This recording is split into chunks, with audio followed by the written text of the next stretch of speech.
네, 우리 오늘 말씀은 누가복음 8장 4절부터 15절에 있는 말씀으로 열매 맺는 혹은 자라는 중입니까?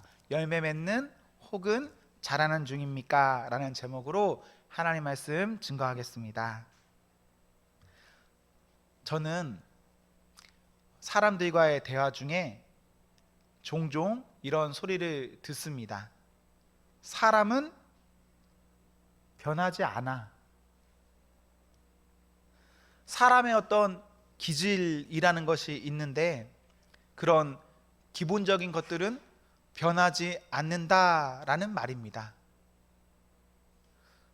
여러분은요, 이런 말 들어보셨습니까? 여러분의 생각은 어떠신가요? 진짜 그런가요? 저도 이런 말을 듣고 생각해 보면 정말 그런 것 같습니다. 사람이요, 변한다고는 해도 진짜 변하지 않는 부분도 있고 그렇습니다. 제 머리로는 이게 다 이해되거든요. 그런데 저는 그런 말을 들으면 좋아할까요? 싫어할까요?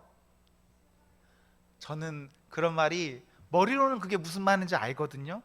그런데 이런 말을 싫어합니다. 왜냐하면 그런 말에는요, 소망이 없거든요. 사람이 뭐라고 딱 고정시켜 버리면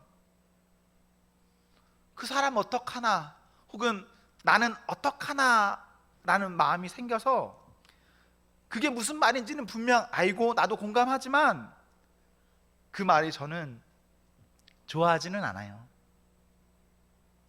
그리고 더 중요하게 저는 예수님 믿으면 변한다, 바뀐다, 새롭게 된다 라고 믿습니다. 만약 우리가 생각하는 것처럼 사람이 절대 변하지 않는 어떤 모습이 있다, 그런 건 하나님이 개입해도 안 된다 라고 한다면, 그럴 거면 예수님 안 믿어도 되지 않을까요? 그럴 거면 기도 안 해도 되지 않을까요? 저는 하나님 앞에서 우리가 생각하는 어떤 확실한 것이 분명 있을 수는 있지만 그럼에도 불구하고 그것 하나님 앞에 있으면 변화된다, 바뀐다라고 믿습니다. 여러분은 여러분 스스로를 보시면서 안타까운 것 없으신가요? 혹은 이런 것들은 좀 변했으면 좋겠다 싶은 것 없으신가요? 저는 있거든요. 저는 분명 있어요. 한두 개가 아니고 많아요. 그것이 진짜 변하지 않아요. 정말 바뀌었으면 좋겠는데 안 되더라고요. 하지만 저는 희망을 갖습니다. 나는 예수님 믿는 사람이고 그래서 지금보다 내일이 더 좋을 거라고. 조금 어려운 말로 말하면 나는 예수님 믿기 때문에 나는 오늘보다 내일, 내일보다 모레가 성화될 거라고 믿습니다. 우리가 예수님 믿으면요, 우리 모두는 예수님으로 인해서 확실히 성화됩니다. 그럼 그 성화의 완전하게 예수님을 그 닮은 꼴은 언제 되느냐? 언제 될까요? 우리가 맞아요, 하나님 앞에 부름받는 날, 죽는 날 완성됩니다. 그래서 우리는요, 매일매일 그냥 가는 거예요. 이렇게 갈라디아서 6장 9절에 있는 말씀처럼 우리가 선을 행하되 낙심하지 말지니 포기하지 아니하면 때가 이름에 거두리라. 이건 되게 유명한 말씀이잖아요. 이거보다 한 절 앞에 보시면 8절에요 성령을 위하여 심는 자는 성령으로부터 열매 맺는다라는 말씀도 있어요. 우리가 선을 행하되 낙심하지 말지니 포기하지 아니하면 열매 맺는데 이것은 분명 성령님께서 열매 주신다라고 약속하셨습니다. 그래서 저나 여러분이 봤을 때 가능성에 대해서 무한하다라고 생각합니다. 그런 관점으로 오늘 본문을 보면 오늘 본문은 희망적인 말씀입니다. 오늘 말씀 여러분 읽어봤는데 그렇게 어려운 말씀이 아니에요. 심지어 해석까지 되어 있어요. 그래서 읽기만 해도 이 말씀이 무엇을 말하는지 느낌이 옵니다. 자, 여러분 성경을 눈으로 보십시오.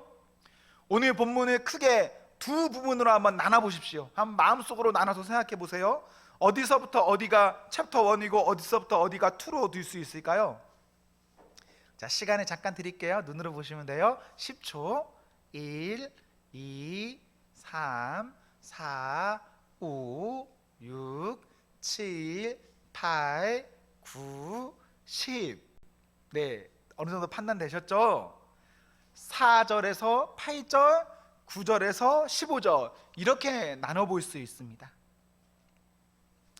여러분이 성경 보실 때요, 이렇게 나눠서 보는 습관이 있으셔야 됩니다.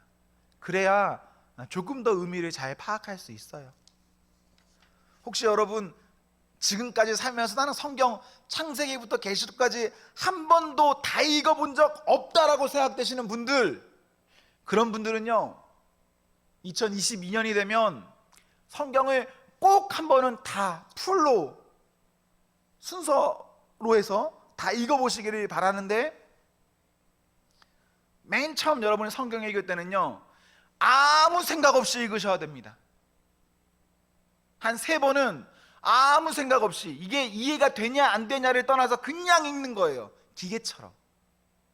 그러다가 한 3번, 4번 읽고 그 이후부터는 천천히 읽는 겁니다. 그럼요 성경에 지금 뭘 말하는지를 알 수 있어요.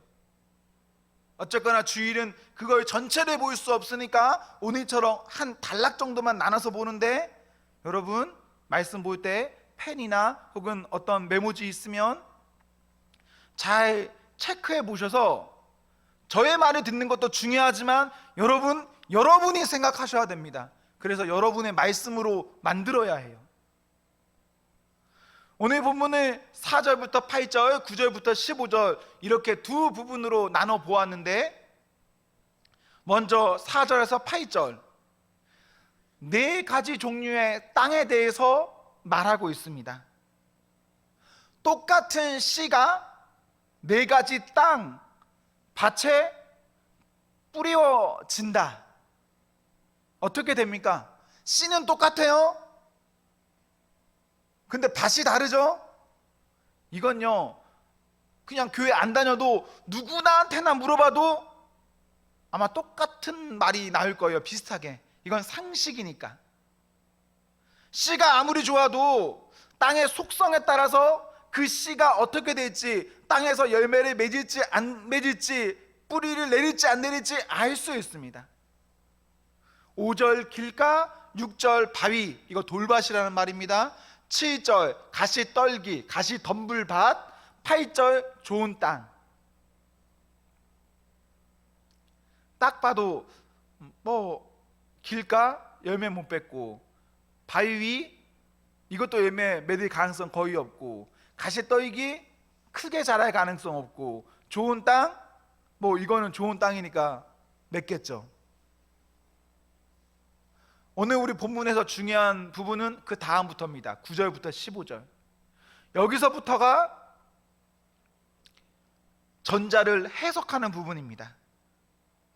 전자는 일반적인 모든 사람들에게 하는 보편적인 상식 수준의 말씀이고, 후자는 10절 보시면 해석이라 하는데, 왜 지금 이런 말씀은 하시는지, 택자에게 하시는, 특별히 제자들에게 하시는 말씀입니다.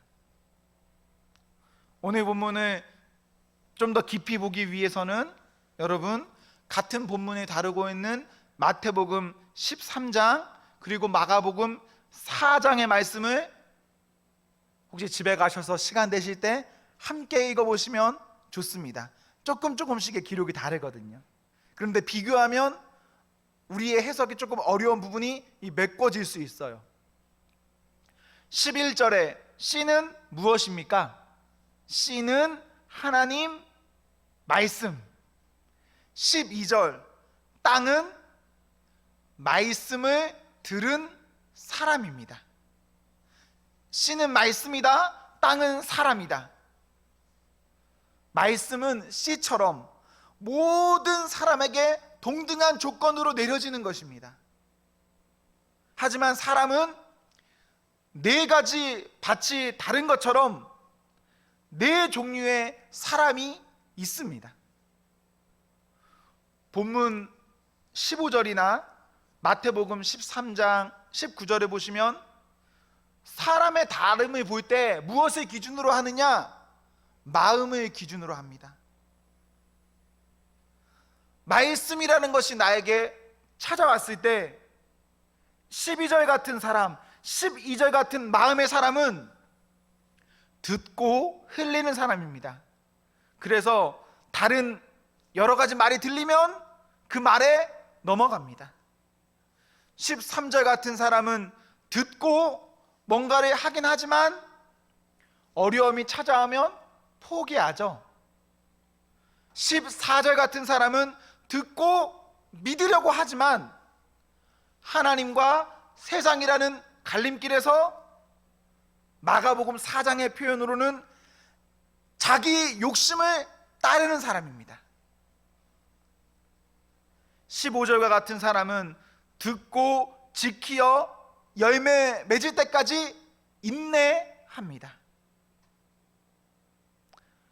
오늘 말씀은 15절 같은 사람을 착하고 좋은 마음의 사람이라 말하고 있고, 마태복음 13장 23절에서는 말씀을 듣고 깨닫는 자라고 말하고 있고, 마가복음 4장 20절에서는 말씀을 듣고 받아들이는 자라고 합니다. 사랑하는 청년 여러분, 혹시 여러분을 밭이라 땅이라 한다면 여러분의 마음 밭은 어떤 상황 가운데 있습니까? 네 가지의 상황 가운데 어떤 밭일까요? 그냥 마음속으로만 생각해 보세요. 나는 길가의 사람일까? 나는 돌밭의 사람일까? 나는 가시덤불의 사람일까? 나는 좋은 밭의 사람일까? 하나님 말씀 듣고 또 사람 말도 듣고 그 말들 가운데 그럭저럭 같은 수준으로 놓고 스위치하듯 하면 그런 사람은요, 내 마음이 길가 같은 사람입니다. 아니면 나름의 노력은 하고 있는 겁니다. 그런데 뭔가 어렵고 부담되고 귀찮으면 포기한다. 이런 사람이 돌가의 사람입니다. 돌밭의 사람. 아니면 듣고 뭔가 열심히 하는 겁니다. 정말 잘해요. 그런데 그러다가 어떤 선택의 때, 중요한 때가 딱 되면 내 욕심, 내 욕구에 의해서 그 길을 간다. 그럼 그런 사람은 가시밭 같은 사람입니다. 마지막으로 들은 대로 살면서 인내하는 사람, 그런 사람이 좋은 땅의 사람인데 여러분 어떤 사람이세요? 여러분 마음속으로 대답하면 되니까 정직하게 하나님 앞에 주님, 제가 이런 사람입니다 한번 생각해 보시고, 또 여러분들이 각자 기도할 수 있는 그 때가 있다면 그것 가지고 기도해 보셨으면 좋겠어요. 하나님, 나는 돌밭의 사람이에요. 제 약점은 이겁니다. 저는 가시밭과 같은 사람입니다. 그리고 저는 좋은 땅의 사람입니다. 각자의 어떠한 마음과 고백으로 하나님 앞에 기도하시면 좋을 것 같습니다.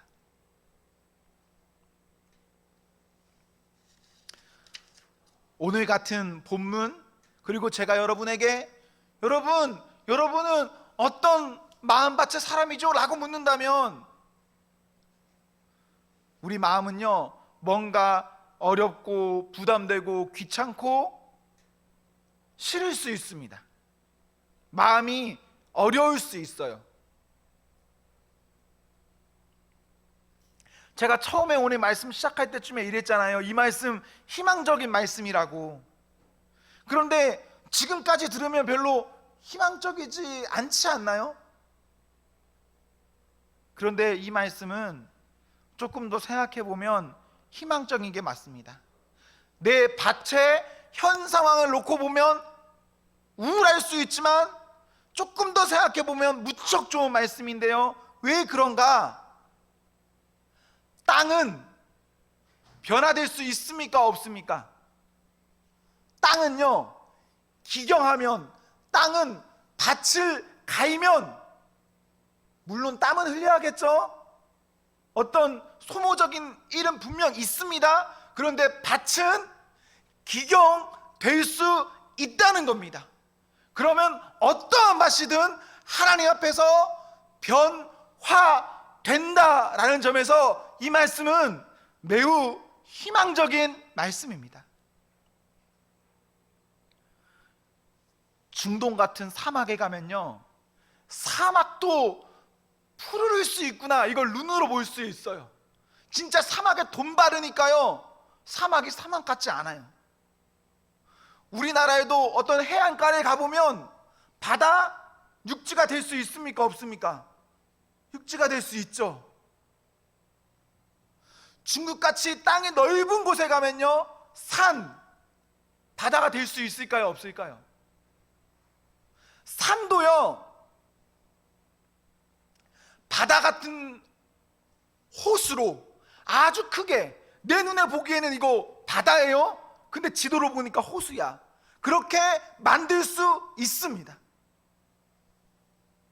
우리가 생각하기에 말도 안 돼 보이는 것도 하니까 됩니다. 안 되지 않아요.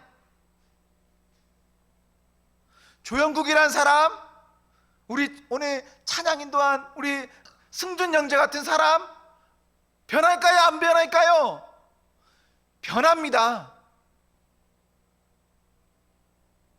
절대 안 변한다 싶은 것들도 변해요. 그런 점에서 우리는 희망이 있습니다. 하나님 앞에서 살면, 그래서 그 길, 그 곁을 떠나지 않으면 됩니다. 안 되지 않습니다.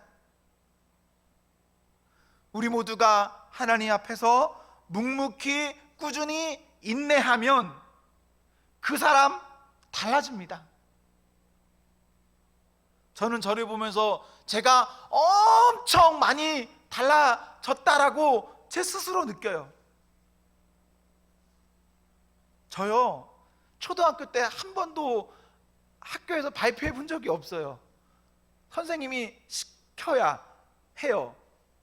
시키면 왜 해야 되는지 아세요? 안 하면 맞거든요. 저 때는 때렸으니까. 그거 아니면 절대 손에 들거나 나서지 않았어요. 그게 너무 싫고 부끄럽고 힘드니까.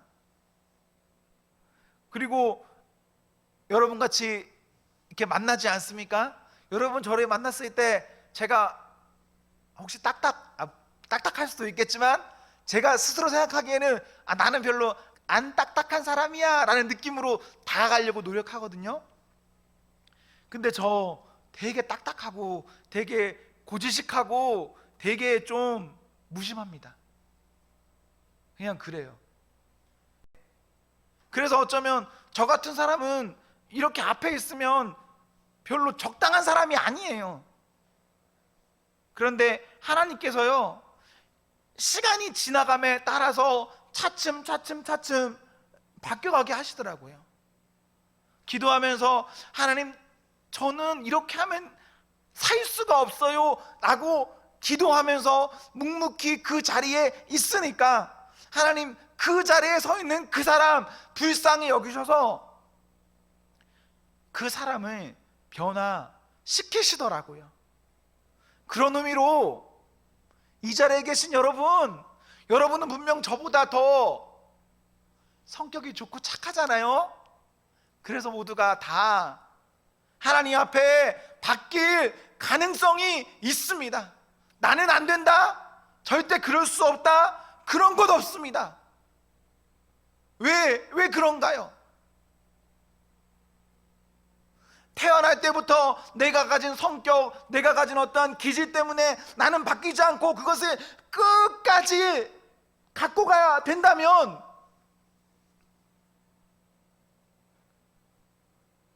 우리 가운데 혹은 교회 밖에 있는 사람들 가운데 구원받을 사람 많지 않을 겁니다. 그런데 하나님께서는 그렇게 우리를 이끌어 가시지 않아요. 하나님 우리를 사랑하시기 때문에 그 자녀를 위해서 그 자녀가 필요한 것 주십니다. 우리에게는 마음의 어려움이 있을 수 있고, 우리에게는 몸의 어려움이 있을 수 있고, 우리에게는 관계의 어려움 등이 있을 수 있습니다. 하지만 그것 때문에 너무 낙심하지 마시고 너무 포기하지 마십시오. 아직 포기하기에 너무 이르잖아요. 여러분 20대 혹은 30대인데 벌써부터 포기하면 너무 아깝지 않아요? 목사는 우울증 걸릴까요? 안 걸릴까요? 어떨 것 같으세요? 목사도 우울증 걸립니다. 목사는 공황장애 걸릴까요? 안 걸릴까요? 목사도 걸립니다. 저랑 진짜 친한 목사님이 우울증도 앓고 있고 공황장애도 앓고 있어요. 그래서 그분이 한동안 사역을 못했어요. 그분 성격 진짜 활발하거든요. 진짜 축구하는 거, 뭐 운동하는 거, 뭐 그냥 그 인터넷 게임하는 거 너무너무 잘하고 사람관계 진짜 좋은 분이야. 그런데 어느 날 그분이요, 공황장애가 왔고 우울증이 왔어요. 난 그분이 왜 온지 모르겠어. 나 같은 사람이 와야 되는데. 그래서 그분이 한 1년 정도 사역을 못했어요. 그러다 어떻게 됐을까요? 지금 치료됐을까 안 됐을까? 지금은요 치료가 됐어요. 지금은요 그것을 극복했어요. 그래서 지금은요 사역을 해요. 그리고 더 신기하게도요, 그런 성격인데 그런 상황인데 결혼도 했어요.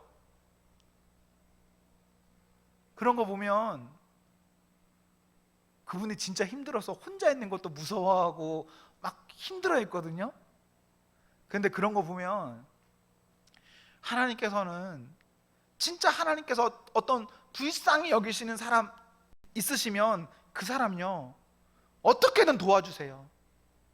언제 확실히 고쳐주실지, 언제 응답하실지 저는 잘 몰라. 저는 사람이니까. 그런데 분명한 것은 하나님 그 사람 도와주세요. 혹시 우리 주변에 여러 가지 이유로 어려움 겪는 친구 있다면, 혹은 내가 그런 사람이라면 여러분 하나님 앞에 기도함으로 우리의 어떠한 어려움이 완전히 해결되기를, 회복되기를 기원합니다. 여러분 잘 되셔야죠. 예수님 믿는 사람인데 여러분 행복하셔야 됩니다. 왜? 여러분 예수님 믿는 사람이니까. 우리 하나님으로 인해서 좋은 땅, 좋은 마음 되기를 저는 소망합니다. 히브리서 12장 1절 2절에 보면 이런 기록이 있어요. 인내로써 우리 앞에 당한 경주를 하며 믿음의 주요 또 온전하게 하시는 이인 예수를 바라보자. 그는 그 앞에 있는 기쁨을 위하여 십자가를 참으사 부끄러움을 개의치 아니하시더니 하나님 우편에 앉으셨느니라. 우리 예수님도 이 땅에 계실 때요, 인생이란 이 시간을 경주하셨습니다. 그리고 그 경주할 때에 쉽게 룰루랄라 하면서 간 것 아니라 인내로서 삶을 경주하셨다라고 말씀하세요. 예수님도 그렇게 사셨어요, 여러분. 예수님 그냥 하나님이니까 쉽게 살다가 쉽게 가신 거 아닙니다. 예수님도 우리처럼 똑같이 사셨는데, 우리가 뭐라고 아무 고난 없이 살려고 하십니까? 오히려 고난 당하고 어려움 당해야 그것을 겪고 그 다음에 선 사람이 건강한 사람입니다. 아픔을 겪어보지 못하고 성장한 사람은 건강하지 못해요. 정말 작은 것에도 좌절하고 오염됩니다. 하지만 우리의 지금 어떠한 과정들을 통해서 우리는 어떤 순간 튼튼할 겁니다. 뭐가 오더라도. 사랑하는 청년 공동체 여러분, 성도 여러분, 우리 모두 예수님으로 인해서 좋은 땅, 좋은 마음이 되기를 소망합니다. 그리고 마지막으로 15절 후반절 한번 보세요. 우리가 지금 어떤 상황인지 모르지만 그냥 가장 해피엔딩으로 우리 모두 다 좋은 땅이라고 합시다. 좋은 땅도 인내해야 열매 맺는 겁니다. 인내하십시오. 하나님 앞에서 인내할 때에 우리 모두는 열매 맺습니다. 이러한 은혜가 있기를 기원합니다. 네, 우리 함께 기도할까요?